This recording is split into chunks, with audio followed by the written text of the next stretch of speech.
Every Tuesday morning for 8 straight years, a white refrigerated van from Hargrove Foods pulled up to the same loading dock behind a small welding shop on the edge of an industrial park, and dropped off another broken commercial freezer unit. No phone call ahead, no repair manual included. No one from the company ever stepped out of the van to shake a hand or explain what had failed this time. Just a work order clipped to the door handle, a serial number and a return window that was always tighter than it should have been. The man who received those units never complained. Not once. He logged them in, cleared space in his back bay, and got to work. His name was Elliott Marsh. He was 41 years old, had a jaw that hadn't seen a razor in 3 days more often than not, and kept his shop colder than most people preferred, because he said it helped him think. He had built the place himself, not from ambition, exactly, but from necessity. Industrial refrigeration repair wasn't glamorous work. It didn't make the news. Nobody posted about it. But when a restaurant's walk-in cooler failed on a Friday night, or a food distribution warehouse lost cooling on a summer afternoon, Elliott was the person they called. And he always answered. He lived 20 minutes from the shop in a house he'd bought with his wife Carol, back when they still thought they had time for everything. Carol died of a brain aneurysm 4 years after they moved in. She was 36. Their son Danny was 7. Elliott did not grieve the way people expected. He didn't collapse. He didn't lean on others. He cleaned out Carol's closet slowly, over 6 months, one drawer at a time, when Danny was at school. He kept her coffee mug on the shelf above the kitchen sink and only put it away when Danny, at age 9, asked why it was still there. Elliott said he didn't know. Danny said it was okay if he kept it, so he did. He rebuilt life the only way he knew how, through routine and work and showing up. Danny had breakfast on the table every morning. Elliott coached his Little League team for 3 seasons even though he knew almost nothing about baseball. He learned. He stayed up past midnight more times than he could count, fixing units while Danny slept, because the contract hours during the day could only stretch so far. Hargrove Foods had come into his life 8 years earlier, through a referral from a restaurant supply company. The first delivery was a commercial blast chiller that had failed twice in Hargrove's own maintenance facility before someone decided to send it out. Elliott fixed it in 4 days. The part they'd been replacing wasn't the actual problem. The actual problem was a calibration error, compounding over repeated cycles, creating stress fractures nobody had thought to look for. He wrote up his findings in a 2-page report and included it with the invoice. Nobody at Hargrove ever mentioned the report, but the vans kept coming. Over 8 years, Elliott repaired 63 units for Hargrove Foods, blast chillers, walk-in evaporator coils, industrial ice machines, cold chain transport systems.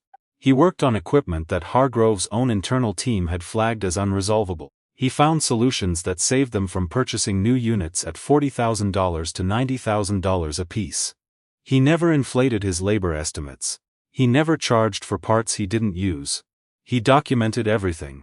Hargrove Foods never sent a single human being to introduce themselves. The company was run by a woman named Diane Hartwell. She'd taken over as CEO 6 years earlier, after leading a successful acquisition that doubled Hargrove's regional distribution reach. She was precise, metrics-driven, and well-regarded in the food distribution industry. She had built her reputation on knowing exactly which levers to pull in a supply chain, where to cut, where to scale, and where to quietly outsource what wasn't worth managing internally. To Diane, Elliott's shop appeared on Intrusiasvejby. Vendor, maintenance costs, column F, a number, a line. A consistently low line, which she had noted once, nodded at, and moved past. She did not know his name until the spring that everything began to break. It started with 3 facilities in the same quarter, 2 distribution centers and 1 processing plant, all reporting cascading refrigeration failures within 6 weeks of each other. Hargrove's internal maintenance team was overwhelmed. Contractors they brought in couldn't diagnose the root cause fast enough. Product loss began mounting. One facility failed a surprise inspection. A regional grocery chain that accounted for 14% of Hargrove's annual revenue threatened to pull its contract if cold chain compliance wasn't restored within 30 days. Diane spent 2 weeks in operational meetings she hadn't needed to attend in years. She pulled every vendor file, she read every maintenance log, and somewhere in the middle of a late-night review of the repair outsourcing history, Her operations director mentioned that their lowest cost, highest resolution vendor, the one with a 100% fix rate on every unit they'd ever sent out, was a one-man shop in Denton County. Diane looked at the file. 8 years. 63 units, every single one returned functional. Detailed repair documentation on each. A per-job cost averaging 60% below what comparable contractors charged for similar equipment. 0 warranty callbacks. The vendor name on files was E. Marsh Industrial Refrigeration. There was a phone number, an address, and nothing else. No website, no reviews, no LinkedIn profile, no industry association membership that she could find. Diane drove there herself on a Wednesday morning, no assistant, no advance call. She had considered calling ahead, and then decided, almost without knowing why, that she wanted to see the place the way it actually was, not the way someone had been given time to prepare. She pulled into the lot of a squat concrete building, with a hand-painted sign, and 2 bays, one of them open. There was a workbench visible from the parking lot. Tools organized on a pegboard. A unit she didn't recognize open on a cart. Its panels removed, its wiring exposed with the deliberate care of someone who knew exactly what they were looking for. Inside, Elliott was flat on his back under an industrial evaporator coil, a flashlight in one hand and a screwdriver in the other. When he heard someone walk in, he slid out, stood up, and recognized her the way you recognize someone from an industry you've worked in your whole life. Not personally, but as a face you've seen in trade publications and conference photos and the occasional segment on a regional business news station. There was a long pause. Diane Hartwell, CEO of the company that had been sending broken equipment to his back dock for 8 years without once picking up a phone, was standing in the middle of his shop, in a tailored coat that cost more than his monthly electric bill. She looked around. She took in the organized chaos of the space, the labeled bins of parts, the whiteboards covered in his handwritten diagnostic notes, the small desk in the corner with a homework folder on it that Danny had left behind that morning. She said, "Mr. Marsh, I think we have a problem that you might be the only person who can help us with." Elliott wiped his hands on a shop rag. He didn't say anything for a moment. He wasn't angry. He had thought, over the years, about what he would say if he ever met anyone from Hargrove. He had imagined something sharper, some version of himself, that would say what he'd earned the right to say. But standing there, looking at a woman who had clearly not slept enough recently, he found that the sharpness wasn't there. What was there was just weariness and something close to recognition. He knew what it looked like when a problem had gotten bigger than the person carrying it expected. He said, "Tell me what's happening." She did. For 40 minutes, Diane laid out the situation with a directness that surprised him. 3 facilities, cascading failed shears, an inspection they'd nearly failed, a client threatening to walk, a board that was running out of patience, her own internal team at the edge of their capacity. She didn't perform confidence she didn't have. She told him the truth about how bad it was. When she finished, Elliott was quiet for a moment. He looked over at the corner of the shop, the homework folder, Danny's math worksheet visible at the top of the pile. Then he looked back at her. He said, "How long do you have before the grocery chain makes a final call?" She said 26 days. He said, "I'll need access to all 3 facilities. Full documentation on every unit that's failed, and every repair your team attempted. And I need to be able to bring Danny with me on 2 of those days, because his school has an event I'm not missing." Diane blinked. She said that wouldn't be a problem. He said, "Then let's go." What Elliott found across those 3 facilities was not a mystery. It was a pattern, and patterns to him were just machines that hadn't been listened to carefully enough yet. Hargrove had expanded its cold chain capacity rapidly over the previous 3 years, adding equipment from 3 different manufacturers across facilities that hadn't been designed with that equipment in mind. The internal team had been patching problems at the symptom level, replacing compressors, swapping out control boards, without ever mapping the load distribution across the full system. The result was a cascading thermal stress problem that was destroying components faster than they could be replaced. It wasn't one broken thing, it was a sequence, and every attempted fix that missed the sequence made the next failure more likely.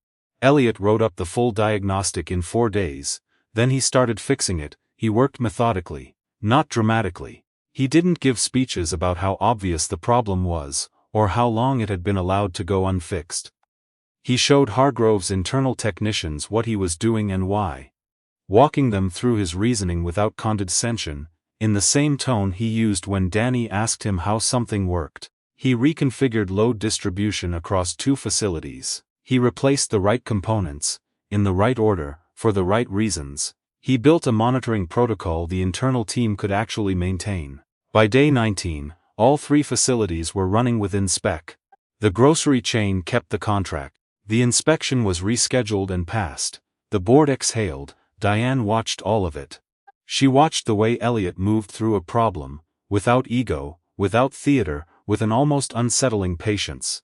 She watched the way he made sure to be done with site work before 3:15 on the days Danny needed to be picked up. She watched the way Hargrove's own technicians, who had been defensive and guarded at first, began following him around and writing things down. She had spent 6 years building a company that prized efficiency above almost everything. She had made hundreds of decisions about people and resources based on what showed up in reports, in columns, in quarterly summaries. She had trusted the spreadsheet over the story it was made from. She had never once received the repair documentation Elliott had included with every single invoice for 8 years. She went back and read it, all 63 of them. In those documents, she found notes about failure patterns he'd noticed recurring across different unit types. She found suggestions about maintenance protocols that might prevent future failures. She found questions about whether certain units had been modified from manufacturer specs before they were sent to him, because the failure signatures suggested something had changed upstream. All of it, sent in, all of it unread. For 8 years. Diane sat with that for a long time. A week after the 3rd facility passed its inspection, she called Elliott and asked if she could come by the shop again. Not about the facilities, not about a contract. He said sure, come by after 4. Danny had soccer that evening, so they'd have about an hour. She sat on a stool at his workbench while he cleaned tools, and she asked him, directly, why he had kept taking their work given that nobody from her company had ever treated him as anything other than a line on a spreadsheet. He thought about it for a moment, then, he said it was simple. The money was reliable, and reliable was what he needed. A broken freezer doesn't care if you're having a hard week. The work was honest. He was good at it. That had been enough. He paused, then added, he had also figured, somewhere along the way, that eventually someone would notice the documentation. He'd kept putting it in, because it felt wrong not to. Because if he saw a pattern that might prevent a failure for someone else, it seemed like the kind of thing you say out loud. Diane said she was sorry nobody had read it sooner. Elliott said he appreciated that. She offered him a consulting contract. Not a vendor arrangement, a real consulting engagement. With a scope that matched what he'd actually been doing for years. She asked him what kind of structure would work around Danny's schedule. She asked him what his actual rate should have been all along. She did not tell him, she asked. He named a number. She said it was fair and agreed on the spot.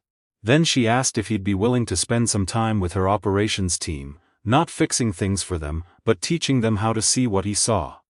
How to listen to a machine the way he listened. How to find the sequence in a problem instead of just the symptom. He looked at her for a moment. Then he said he'd been hoping someone would ask him that, for about 8 years. That fall, Danny told his class during a school project on community jobs that his dad helped companies figure out why things kept breaking. Not just how to fix them, but why. His teacher asked if he thought that was an important skill. Danny said he thought it was probably the most important skill, because if you only fix what's already broken, you're always behind. The teacher asked if he'd come up with that himself. Danny said no. He said his dad told him that about a year after his mom died, when Danny had asked why they had to keep working so hard when things kept going wrong anyway. Elliott had told him, because the goal isn't to stop things from going wrong. Things go wrong. The goal is to understand them well enough that you can get ahead of the next one. Danny had been 7. He'd nodded like he understood, and then asked if they could have cereal for dinner. Elliott had said yes. He still made cereal for dinner sometimes, not because they couldn't afford other things. They could, now, but because some things you don't fix just because you can. Some things you keep because they're yours. Hargrove Foods didn't become a different company overnight. Companies don't work that way. But Diane started reading the vendor files. She started holding quarterly reviews where operations staff could flag technical concerns before they became failures.